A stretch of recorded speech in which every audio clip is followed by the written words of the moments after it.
Welcome to FX Options University, recorded live at the International Securities Exchange, the world's largest equity options exchange. Join the industry's top trading professionals as they provide insight and strategies for trading in the currency markets. Let's do it for instance here. So let's say that I'm going to go back to the euro dollar. Oh, I'm going to pick on the other one here. The daily chart of the euro dollar. And I did want to show you that if you are bringing this, so depending on what you use for your charting package, whether you get it from your broker or whatever it is, you may not be able to bring up the currency pairs such as I've done. So if you're not a Forex trader, and you may not be able to bring up the euro-dollar exchange rate itself. And if you can't, it's no big deal. What I've just brought up was EUU. This is the index that the FX options for the euro-dollar that we were talking about today are based on. So as you can see, although you will get gaps here because it doesn't include the overnight movements in the Forex, the trend and et cetera, it's all the same. So you're not at not much of a disadvantage. And you can see the last couple of days how this trend has really been moving up quite a bit on EUU to match what we can see on just the euro-dollar exchange rate itself. Okay, so let's go back to that. All right, so it's Tuesday. The market's closed.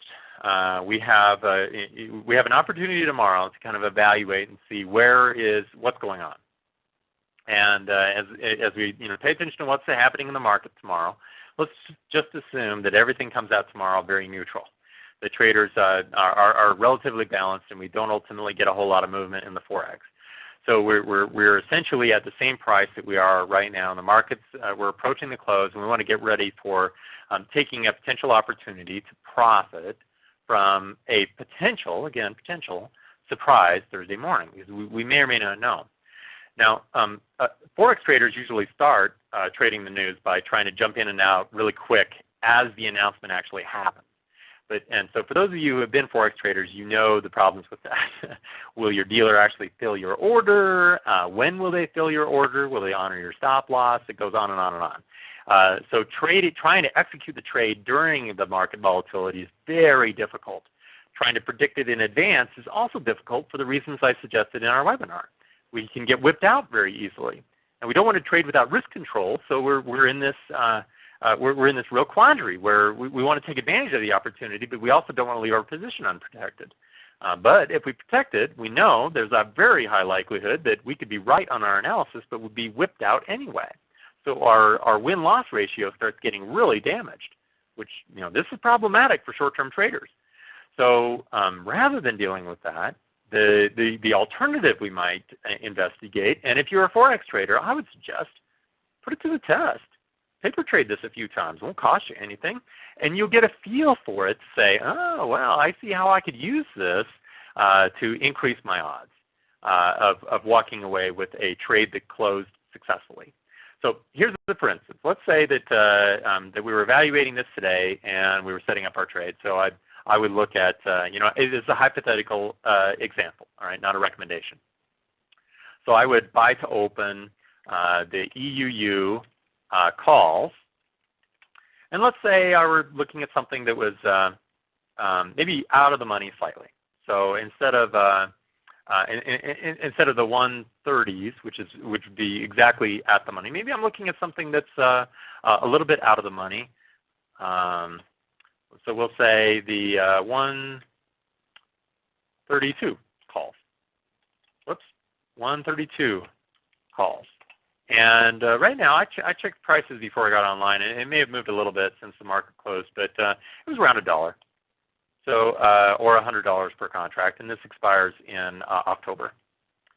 So relatively straightforward. It's not very complicated, and I know that dollar, that $100, is basically that I'm staking that in this particular trade.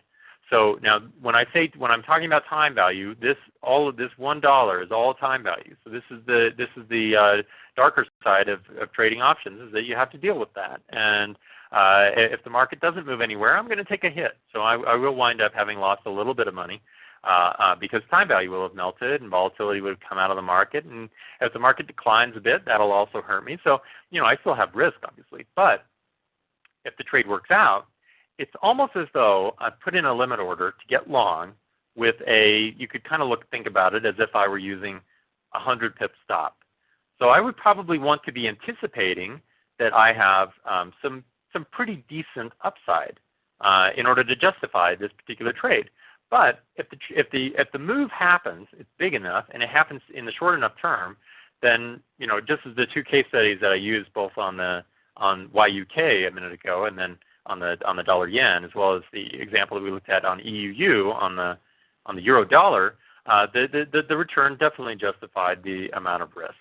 So I have, if these are expiring in October, then I have about 30 days to expiration. So if the market didn't work out, just moved up a little bit, but I still felt pretty bullish, I could even let it ride for a few days or a few weeks if I like. Now, one of the things that I should mention that I always options trading, I find that oftentimes traders, especially traders coming out of the Forex or wanting to diversify a little bit and add another weapon to their arsenal of Forex trading, sometimes they forget that one of the advantages with options is you have a lot of flexibility. So it's not just buying calls or buying puts. Sometimes it's somewhere in the middle. So in prior webinars, I've talked about things like straddles or strangles, both long and short, which definitely have their place. But a lot of traders will also trade vertical spreads. So, and for those of you who are options traders, this is old hat, but this will make a lot of sense to you. But I want to run through the example anyway, because I think it's very relevant to what we're dealing with here on the euro dollar that's beginning to break out. We have overhead resistance up around 133. The market could get there, definitely within even the next few days. It would be reasonable to be able to get there. And the reason why a trader might trade a vertical spread in this condition is that then they can reduce the impact of time value. And they don't always give up a whole lot of upside when you're thinking about things realistically. Let me give you a for instance, okay? So let's say that we did buy the EUU 132 calls that expire in October, and they're currently trading for $1. But at the same time, we also sell to open the EUU 133 calls at, and when I checked prices just a little bit ago, they were trading for about 63 cents is what we could get for it. So we would get paid that 63 cents because we wrote the call. So we have a 63 cent, let's call that a credit.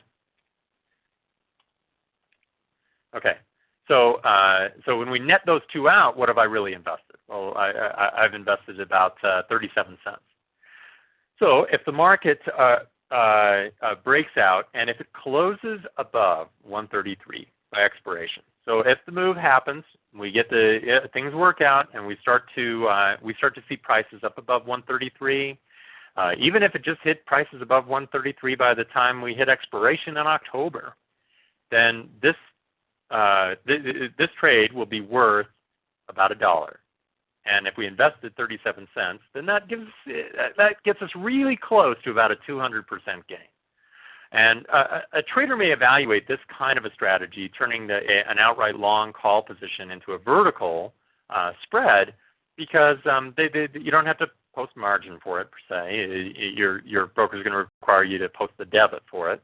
And it helps reduce some of the exposure we have here to time value. So given the right market conditions, it may make a lot of sense. And if the market breaks out up above 133, we could close the trade early, and we're going to be able to close it profitably. But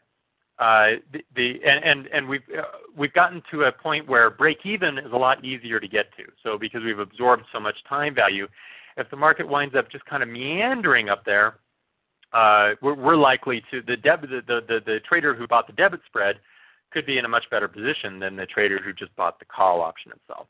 So it may be one more way in which we look at this from the perspective of, okay, well, I like the idea or the concept seems okay, but is there a way for me to reduce or take a little bit more control over those factors that I want to that I want to deal with? So those that I might want to reduce. And in this case, my objective would be to reduce the amount of exposure and time value. Get trading ideas, exchange rates, webinars, news, and commentary. Visit www.fxoptions.com. ISE FX options can be easily traded through all options-enabled brokerage accounts.